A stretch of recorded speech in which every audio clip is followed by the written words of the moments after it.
Hey Emily, do you go for a walk every day? I try to, Ethan. It's such a good way to clear my mind and stay active. How about you? I've been trying to get into the habit. I usually walk in the evening. When do you prefer to go? Mornings, definitely. The fresh air and quiet streets are the best. Have you ever tried the morning walk? Not really. I'm more of a night owl, so mornings are tough for me. What's so great about walking in the morning? Oh, it's amazing. The sunrise, the birds chirping, and fewer people around. It's like the world is just waking up.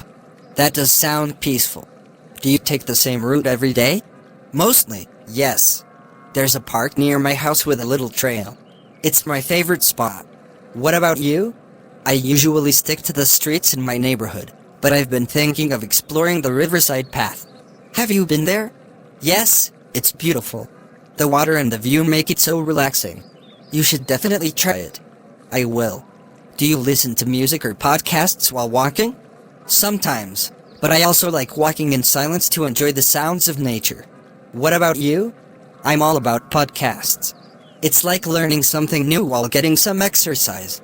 Do you have any podcast recommendations? I've been enjoying one called The Morning Boost. It's short and super motivating. What's your favorite? I'm hooked on Science Simplified. It's fun and easy to understand. Maybe I'll try your recommendation during my next walk. That's a great idea. By the way, how far do you usually walk?